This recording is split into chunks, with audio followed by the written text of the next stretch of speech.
Alam mo ba na ang dahilan kung bakit hindi mo nakuha ang perang nais mo ay wala nang kinalaman sa iyong trabaho, sa gobyerno, sa iyong diploma, o sa krisis? Parang hindi ka panipaniwala, alam ko. Pero ang tunay na hadlang ay ang frequency kung saan ka nag-vibrate. Lahat ng gusto mo ay naroroon na. Ang tanong ay, nag-vibrate ka ba sa parehong frequency ng mga bagay na nais mo? Alam mo ba na ang lahat ng bagay sa universo, pati na ang pera, ay nag-vibrate sa isang partikular na frequency? Hindi ito isang magandang teorya na para lang magmukhang espiritual. Ito ay agham. Purong pisika. Ang pera, tulad ng emosyon, mga iniisip, at pati na ang iyong katawan, ay nag-vibrate. At ang tanong na kailangan mong itanong sa iyong sarili ngayon ay, anong frequency ang kinikilos ko sa eksaktong oras na ito? Sinabi ni Albert Einstein na hindi isang guru ng self-help, ang lahat ay enerhiya, at ito lang ang umiiral. I-combine ang frequency ng realidad na nais mo at walang ibang paraan kundi makuha ang realidad na yon. Wala nang ibang paraan. Hindi ito pilosopiya, ito ay pisika. At ito mismo ang nagbago ng aking buhay. Tignan mo, kung ikaw ay palaging nag-aalala tungkol sa mga utang, sinasabing ang pera ay nawawala, hindi magtugma ang mga bayarin, o mahirap ang buhay, ito mismo ang iyong pinapalakas sa iyong vibration. Nagpapalabas ka ng mga enerhiyang alon na nagsisintonya sa kakulangan, sa paghirap, sa pagkukulang. At ang universo, na hindi nag-uurong, hindi nanghuhusga, hindi nag-interpret, kundi tumutugon lamang, ibabalik sa iyo ang eksaktong ito. Laging.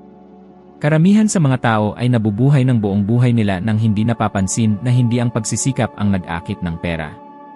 Ang frequency ang nag-akit. Napansin mo na ba na may mga tao na nagtatrabaho ng 10, 12, 14 na oras araw-araw at nananatili sa parehong lugar? At may iba naman na, gamit ang isang simpleng ideya, pinalalago ang kanilang kita sa loob lamang ng maikling panahon. Ang pinagkaiba nila ay hindi swerte, ni hindi pagkakataon. Ito ay ang estado ng vibration na kanilang pinapalakas. At kung iniisip mong ito ay mga magagandang salita lamang, hayaan mong ikwento ko sa iyo ang nangyari sa akin. Taong 1973. Nakatira ako sa isang maliit na bahay sa Maplewood Lane. Nasa isang tabi ako, nakaupo sa sofa. Kumuha ako ng isang kwaderno at nagsulat ng isang simpleng pangungusap, pero makapangyarihan, magkakaroon ako ng isang kumpanya na mag-operate sa buong mundo. Sa sandaling iyon, wala akong pera, mga kasosyo, kuponan, wala. Ako lamang at isang ideya. Ngunit ako ay nadama ng emosyonal sa imaheng iyon. Nakikita ko ito ng malinaw. Pakiramdam ko ito ay nangyayari na. At patuloy kong binabalik-balik ang vibration na ito araw-araw. Iniiwasan ko ang lahat ng hindi umaayon sa hinaharap na iyon. At alam mo ba kung ano ang nangyari? Kamakailan, nakatanggap ako ng tawag mula sa aking kuponan na nagsasabing, Bob, ngayon ay opisyal na kami ay naroroon sa lahat ng mga bansa sa mundo. Ang bagay na nagsimula sa aking sofa, bilang isang pag-isip at vibration, ay naging isang makapangyarihang realidad. Ngayon, sabihin mo sa akin, ilang beses mo bang naisip ang isang malaking bagay at agad mong sinabotahe ang iyong sarili gamit ang mga salitang, hindi ito para sa akin, sino ako para dito, ito ay para lamang sa mayayaman. Hindi mo napapansin pero ikaw ay nagpapalabas ng isang frequency ng pagtanggi. Nais mong makuha ang isang bagay pero nag-vibrate ka ng kabaligtaran. At ang universo ay tumutugon sa kung ano ang iyong vibration, hindi sa kung ano ang sinasabi mong nais mo. Ang katotohanan ay ang iyong katawan ay isang buhay na electromagnetic field. Bawat pag-iisip na inuulit mo, bawat emosyon na pinapalakas mo, bawat paniniwala na pinapalaganap mo lahat ng iyon ay nagmumulat ng iyong energetic frequency. At ang frequency na ito ay parang isang magnet, umaakit ng mga bagay na nasa parehong tunog. Ngayon, siguro iniisip mo, pero Bob, paano ko babaguhin ang frequency na ito? Paano ko alisin ang takot, ang kawalan ng seguridad, at ang kakulangan? At sasabihin ko sa iyo, magbabago ka sa pamamagitan ng kamalayan. Una, maging mulat ka sa mga nangingibabaw na iniisip mo. Pansinin mo. Magtanong ka. Pagkatapos, baguhin mo ang mga imaheng pinapalakas mo. Isipin mo ang mga bagay na gusto mo, hindi ang mga bagay na kinakatakutan mo. Ilagay mo ang emosyon sa mga ito. Sapagkat ang emosyon ang nag-imprinta sa universo ng iyong hiling. Ginawa ko ito sa loob ng mga dekada gamit ang isang simpleng bagay, isang card. Doon ko isinulat ang aking layunin ng malinaw. Isang malaking bagay. Isang bagay na sa oras na yon ay tila imposibleng mangyari. Ngunit dala ko ang card na yon araw-araw. Tuwing inilalagay ko ang kamay ko sa bulsa at hinahawakan ang card na yon, ang mental na imahen ng aking layunin ay lumalabas ng malakas. At nararamdaman ko na parang iyon ay totoo na. Tinatawag ito ng agham na neuroplasticity. Tinatawag ko itong ipinag-apply na pananampalataya. At narito ang isang hamon para sa iyo, kumuha ka ng piraso ng papel ngayon mismo. Isulat mo dito, gamit ang mga malinaw at espesipikong salita, ang halagang nais mong makaakit. Huwag mong ipalagay ang isang numero. Isulat ang talagang gusto mo. Ngayon, mangako ka sa iyong sarili na sa loob ng susunod na 30 araw, hawakan mo ang papel na iyon nang hindi bababa sa 3 beses sa isang araw. At sa bawat pagkakataon na hawakan mo ito, makikita mo ang halaga na iyon gamit ang iyong isipan, mararamdaman mo na parang mayroon ka na nito, at kikilos ka na parang hindi maiiwasan na darating sa iyo iyon. Gawin mo ito. Ngunit gawin mo ng totoo. Sapagkat kapag ginawa mo ito, magsisimula kang baguhin ang iyong dalas. At kapag binago mo ang dalas, ang pera ay magsisimulang matagpuan ka, nang walang pilit, nang walang laban. Dahil ito ay dumarating sa pamamagitan ng pagkakabagay. Sa pamamagitan ng vibrational na pagkakatugma. Hindi mo kailangan malaman kung paano darating ang pera. Ang universo ang bahala dyan. Ang tanging trabaho mo ay maging compatible sa realidad na nais mo. Kaya, sabihin mo sa akin, handa ka bang baguhin ang iyong dalas para baguhin ang iyong buhay? Ang iyong inaakit ay ang iyong pinaniniwalaang nararapat sa iyo. At ang katotohanan ay, karamihan ng mga pagkakataon, hindi ang kakulangan ng mga oportunidad ang problema, kundi ang imahe na mayroon ka tungkol sa iyong sarili. Ang iyong self-image ay ang hindi nakikitang kisam ng iyong buhay. Tinutukoy nito kung gaano kalayo ka makararating, kung gaano karaming pera ang kaya mong itago, kung anong klaseng relasyon ang tatanggapin mo, kung paano mo nakikita ang iyong sarili sa salamin at kung ano ang inaasahan mo sa hinaharap. Isa itong tahimik na pagkakulong. At ang pinakamasama, hindi mo namamalayan na ikaw ay nakakulong. Maaari mong pag-aralan ang lahat tungkol sa pananalapi, mga estratehiya, mga pamumuhunan. Ngunit kung, sa kaibuturan ng iyong puso, naniniwala kang hindi ka magaling sa pera, na hindi ka kailanman aabot sa kinaroroonan mo, na ang mga tao tulad mo ay hindi magiging mayaman, ano ang mangyayari? Mag-ikot ka lang sa parehong lugar. Palagi. Magkakaroon ka ng kita at mawawala ito. Magpapakita ka at babalik. Dahil ang imahe na mayroon ka tungkol sa iyong sarili ay nakaprogram upang panatilihin ang mga bagay na katulad ng kung paano sila ngayon. Naranasan ko ito sa aking sarili. Sa maraming taon, naniniwala akong hindi ako sapat na matalino. Na hindi ko karapat-dapat ang isang buhay ng kasaganaan. Noong 1961, kumikita ako ng 4,000 kada taon at may utang na 6,000. Ako ay palaging may sakit, palaging walang pag-asa at walang direksyon. Hanggang sa isang araw, may isang lalaki na tinatawag na Ray Stanford na tumingin sa mga mata ko at sinabi, "Bob, isa ka sa mga pinakamatinding kawawa na nakilala ko." Tumama sa akin yon na parang isang palaso. Hindi niya sinabi iyon ng masama. Sinabi niya ang katotohanan. Ako ay hindi masaya, palaging may sakit, palaging may utang, palaging nagsusumikap ngunit hindi nagbabago. At alam mo kung bakit? Dahil tinitingnan ko ang aking sarili ng ganon. Tinitingnan ko ang aking sarili bilang isang bigo. Ang self-image ay makapangyarihan dahil ito ay nakatira sa iyong subconscious. At ang subconscious ay walang kritikal na pag-isip. Tinatanggap lang nito. Lahat ng bagay na paulit-ulit mong inuukit sa iyong isipan na may emosyon, mabuti man o masama, ay nagiging isang pattern. At kapag ito ay naging pattern, ito na ang magiging iyong realidad. Kaya't ang pagpapalit ng buhay nang hindi binabago ang imahe ng iyong sarili ay parang pagsubok na punan ang isang balde na may butas. Naranasan mo na bang makakita ng mga tao na nanalo sa lottery at nawalan ng lahat ng kanilang pera sa loob ng ilang taon? O yung mga may kamangha-manghang mga talento, ngunit sinisira nila ang kanilang mga pagkakataon? Hindi ito nangyayari ng basta-basta. Ito ay tinatawag na pagkakaugnay ng mga vibrasyon. Ang isang tao ay namumuhay ayon sa imahe na dala niya sa kanyang kalooban.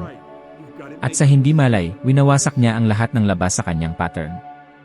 Isang halimbawa nito ay si Mike Tyson. Nakarating siya sa pagkakaroon ng mahigit $300 milyong. $300 milyong. Ngunit nawala rin ang lahat. Dahil sa likod ng kanyang mga kalamnan at kasikatan, may batang sugatang may paniniwala ng kakulangan at sariling pagsira. Dumating ang pera ngunit wala siyang tamang panloob na estruktura upang mapanatili ito.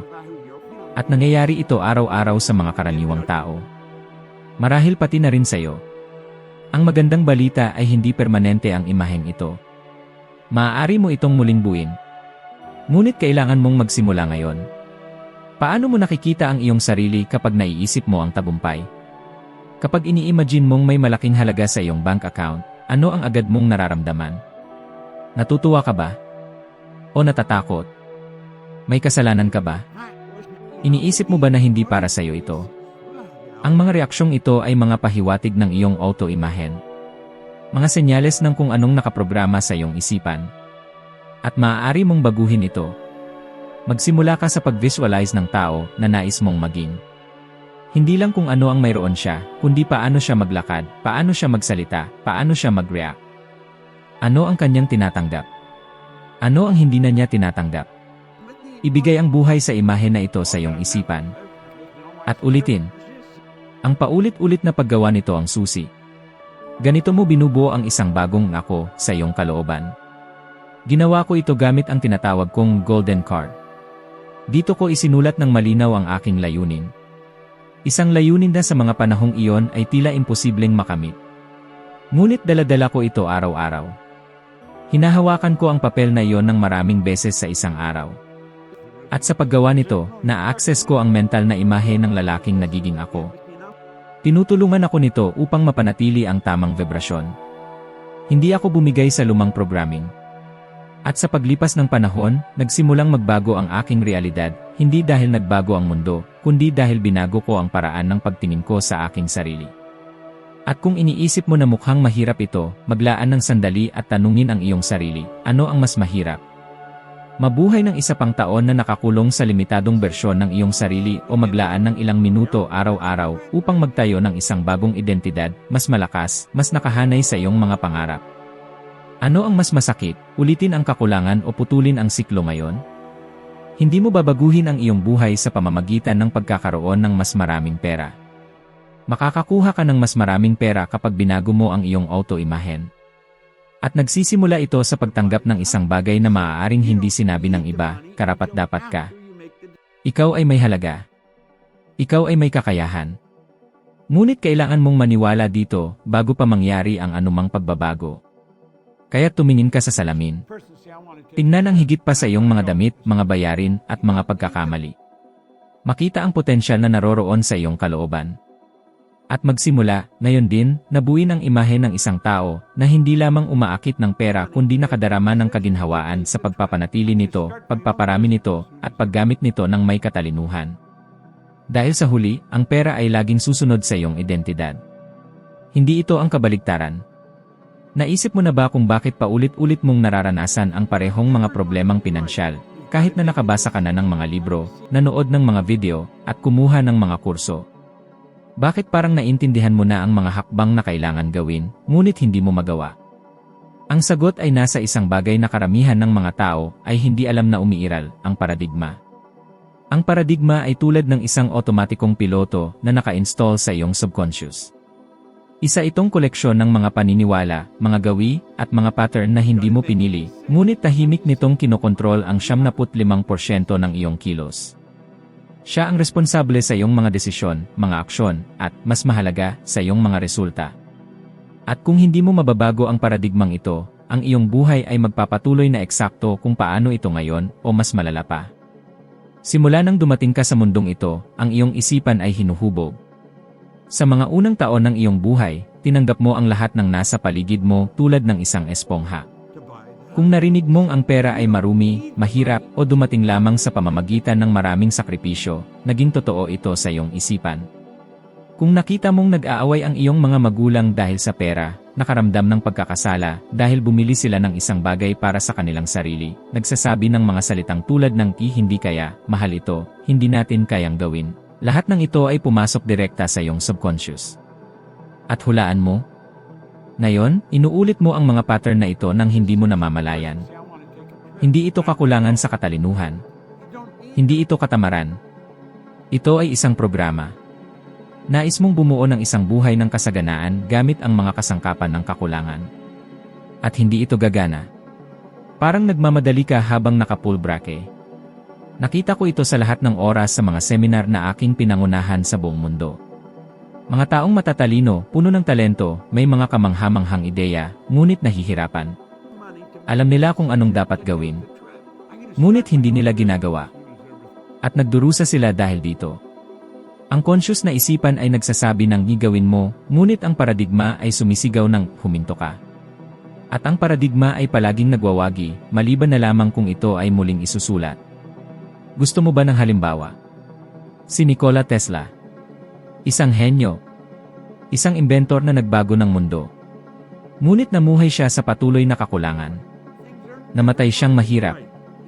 Hindi dahil wala siyang halaga. Ngunit dahil hindi siya natutong palayain ang mga paniniwala sa loob na pumipigil sa kanya na lumikha ng material na kasaganaan. Revolusyonaryo siya sa agham, ngunit hindi niya kailanman binago ang kanyang paradigmang pinansyal. At ito ay may malaking kabayaran. Ang katotohanan ay hindi mo isinasabuhay ang iyong alam. Isinasabuhay mo ang iyong mga naitanim na gawi. Maaaring alam mo ang lahat tungkol sa pamamahala ng pera, negosyo, at mga oportunidad.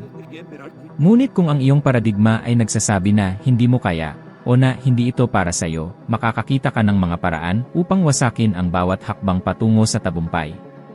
Pababayaan mo ang magagandang oportunidad. Magpo-procrastinate ka. Ulitin mo ang mga parehong pagkakamali gamit ang mga bagong dahilan. At tatawagin mo ito bilang ikapalaran. Naalala ko ang isang pag-uusap na mayroon ako sa isang negosyante na nahihirapan upang mapanatili ang negosyo. Sinabi niya sa akin, "Bob, ginagawa ko ang lahat ng tama, ngunit hindi dumadating ang mga resulta." Tumingin ako sa mga mata niya at tinanong, "Ano ang totoo mong pinaniniwalaan tungkol sa paggawa ng pera?" Huminga siya ng malalim at sinabi, "Sa tingin ko, kailangan itong maging sobrang hirap, halos imposibleng gawin." Nasa sagot na doon. Ang paradigma niya ay ang paghihirap. At ang lahat sa buhay niya ay nakasynchronize dito. Binago namin ang kanyang programa. Hindi nagtagal, nagsimula siyang mag-attract ng mga oportunidad ng mas magaan. Nagsimulang lumabas ang mga resulta. Bakit? Dahil pinalitan niya ang internal na programa. At sumagot ang external na mundo. Ngayon, alam ko na maaaring magmukhang mahirap ito sa simula. Matagal kang nakinig na kailangan mong magtrabaho ng mas marami, magpursige, at maging mas magaling. Ngunit walang nagsabi sa iyo na kailangan mong baguhin ang ugat ng problema, ang mga nakatanim sa iyong subconscious. At hindi ito kasalanan mo. Karamihan ng mga paaralan, mga magulang, at ang lipunan. Lahat ay tinuruan kang sundin ang mga patakaran, ngunit walang nagturo sa iyo kung paano lumikha ng sarili mong programa. Ngunit maaari mong baguhin ito. At nagsisimula ito sa pagiging aware. Pansinin ang iyong mga iniisip, iyong mga gawi, iyong mga reaksyon. Tanungin ang sarili, akin ba talaga ito? O ito ba'y isang bagay na natutunan ko at hindi ko kailanman tinanong? Bawat limitadong paniniwala na iyong natutuklasan ay isang piraso ng palaisipan na nagtataglay sa iyo. At ang pinakamahalaga, palitan. Palitan ang luma ng bago. Gumamit ng mga affirmations. Visualisasyon. Paulit-ulit na pagsasanay. Dahil ganito mo itinakda ang kasalukuyang paradigma at ganito ka rin mag-install ng bago. Ang utak ay natututo sa pamamagitan ng emosyonal na pag-uulit. Kaya't mag-engage ka. I-imagine mo ang iyong sarili na nabubuhay ng buhay na nais mo. Magsalita na parang nariyan ka na. Maramdaman na parang totoo na ito. Hindi mo na kailangang ulitin ang kwento ng iyong pagkabata, ng iyong pamilya, ng iyong komunidad. Maaari kang magsulat ng bago. Ngunit para dito, kailangan mong i-reprogram ang base. Palitan ang software. At nagsisimula ito ngayon sa pagpapasya mong may kamalayan na hindi mo na nais mabuhay sa otomatikong mode ng kakulangan. Dahil ang isang hindi pangkaraniwang buhay ay hindi ginagawa mula sa labas. Nagsisimula ito sa loob. Nagsisimula ito sa kung ano ang iyong pipiliing tanggapin at kung ano ang iyong pipiliing talikuran. At kung ano ang gagawin mo dito ngayon nakasalalay lamang sa iyo. May kapangyarihan ka sa loob mo na kasing laki, kasing lakas, na kung alam mo lang kung paano gamitin ito ng may kamalayan, magbabago ang iyong buhay ng napakalaki na halos hindi mo makilala ang taong ikaw ngayon. Ang kapangyarihang ito ay tinatawag na isipan. At ang isipan ay hindi ang utak. Ang isipan ay isang larangan. Isang hindi nakikitang sistema na namamahala sa lahat, ang nararamdaman mo, ang naakit mo, ang iyong nararanasan.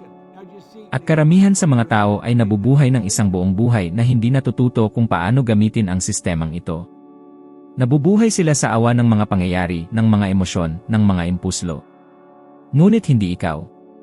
Dahil ngayon ay binibigyan ka ng pagkakataon na matutunan ang katotohanan. Lahat ay nagsisimula sa isang pag-isip. Ang pag-isip ang mitsa. Ngunit kung mag-isa, hindi ito gumagawa ng marami. Kapag nag-isip ka at kasabay nito ang emosyonal na pagdama sa bagay na iyon, doon nagsisimula ang proseso. Ang pag-isip ay lumilikha ng isang imahe. Ang imahe ay lumilikha ng isang emosyon. Ang emosyon ay nagbabago ng iyong panginginig. At ang panginginig na iyong pinapalakas ay siyang tumutukoy kung ano ang iyong naakit. Ganun lang kasimple. Hindi ito mahika. Agham ito. Neuroscience. Quantum physics. Behavioral biology. At ito ay batas. Natutunan ko ito sa pinakamalupit na paraan. Dahil sa maraming taon, inisip ko na ang tagumpay ay nakabase lamang sa swerte o sipag. Ngunit isang araw, pagkatapos mag-aral at mag-apply ng kaalaman na ito, may isang bagay na nagbago sa loob ko. At mula noon, nagsimulang magbago ang mga resulta. Isa sa mga pinakamahalagang karanasan ay nang magsimula akong magdala ng isang gintong card na may nakasulat na layunin. Ang bagay na iyon ay higit pa sa isang piraso ng papel. Isa itong vibrational anchor. Tuwing hinahawakan ko ang card na iyon, tumutugon ang aking katawan. Nararamdaman ko. Nakikita ko. Naniniwala ako. Ang card na iyon ay nag-activate ng mga selula sa aking utak, nagpapaalab ng mga emosyon sa aking katawan. At ang universo ay tumutugon. Maaari mo itong gawin ngayon din kumuha ng isang layunin. Maaaring pang financial, pang professional o personal. I-imagine mong natamo mo na ang layuning iyon. Ngunit hindi lamang mag-isip. Maramdaman ito. Gamitin ang lahat ng iyong pandama. Ano ang iyong isusuot? Ano ang sasabihin mo sa iyong sarili? Sino ang magiging kasama mo? Paano magiging iyong araw-araw na routine? Kapag malinaw mong nilikha ang imaheng iyon at naramdaman mo ito, makakalikha ka ng bagong frequency. At ang frequency na iyon ay lilikha ng larangan. At ang larangang iyon ay mag-akit ng mga pangyayari. Ganito ang ginagawa ng mga tao tulad ni Oprah Winfrey upang makalabas mula sa pinakababang bahagi ng emosyonal at pinansyal na kalagayan at makapagbuo ng mga imperyo. Dahil natutunan nilang panatilihin ang isang panloob na imahe na sobrang lakas at maliwanag na ang realidad ay kailangang sumunod dito. Isang beses sinabi ni Oprah, nagiging ikaw ang iyong pinaniniwalaan na ikaw. At naniwala siya kahit na ang mundo ay nagsasabing kabaligtaran. At ngayon, ang buong mundo ay naniniwala sa kanya. Ang problema ay karamihan sa mga tao ay gumagawa ng kabaligtaran. Iniisip nila ang mga bagay na hindi nila gusto. Nagkakaroon sila ng emosyon sa takot. Nag-vibrate sila sa kakulangan. At pagkatapos ay nagtatanong kung bakit hindi nagbabago ang buhay nila. Namumuhay sila bilang reaksyon sa mga panlabas na bagay, parang biktima ng mga pangyayari. Ngunit ang katotohanan ay ang mga panlabas na bagay ay isang salamin lamang ng nasa loob.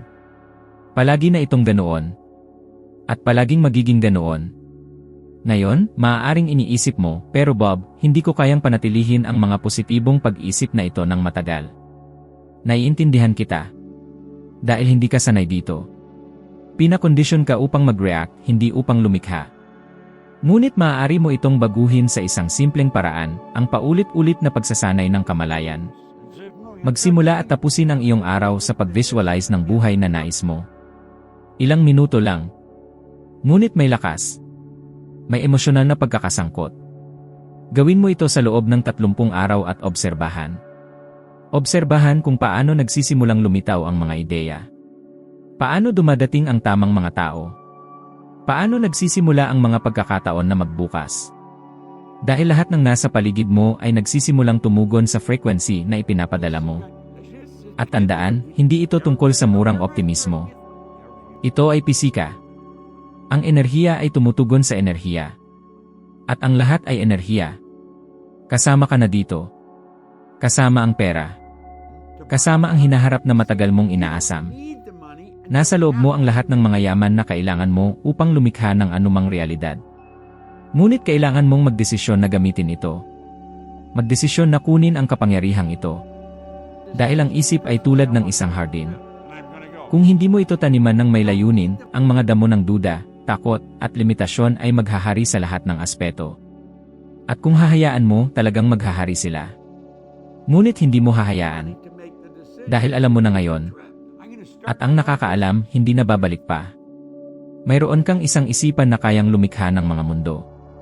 Gamitin mo ito. Dahil kapag iniisip, nararamdaman, at ang iyong vibrations ay tumutugma sa iyong ninanais, ang buong universo ay mag-organisa upang ibigay sa iyo ang eksaktong iyon. Hindi maaaring magkaiba. Dahil hindi ito tungkol sa motibasyon. Ito ay batas. Lahat ay enerhiya, kasama ka na dito. At ang iyong inaakit ay hindi nakadepende sa kung ano ang gusto mo, kundi sa frequency na iyong ibinubuga. Ang pera, kalusugan, mga relasyon, mga oportunidad, lahat ng ito ay narito na, ngayon din, naghihintay na mag-alin ka sa tamang frequency. Kapag binago mo ang nasa loob, ang nasa labas ay magbabago bilang resulta. Ito ay batas. Ngayon, kung nais mong magpatuloy sa iyong pag-akyat sa ebolusyon, maging 1% na mas magaling kaysa sa dati bago mo ito napanood, ang susunod na video na lumalabas sa iyong screen ay magpapakita sa iyo ng eksaktong susunod na hakbang. Ang paglalakbay ay magpapatuloy, at andito ako upang gabayan ka sa isa pang hakbang sa iyong transformation. Maraming salamat sa pagsama sa akin hanggang dito. Magkita tayo sa susunod na video.